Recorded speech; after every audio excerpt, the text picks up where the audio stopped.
saya sendiri pribadi juga selalu senantiasa mengaktifasi program-program seni budaya. Akhir yang lalu kami juga menyelenggarakan di Bantar Angin, Ponorogo, dengan mengadakan pagelaran seni. Di situ ada seni reog, seni gajah-gajahan ya. Di situ juga ada seni wayang kulit. Nek ora awake dhewe sing uri-uri ya sapa meneh.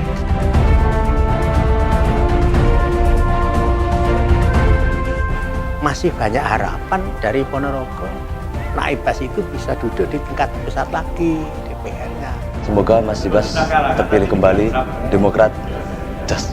Mas Ibas, jos!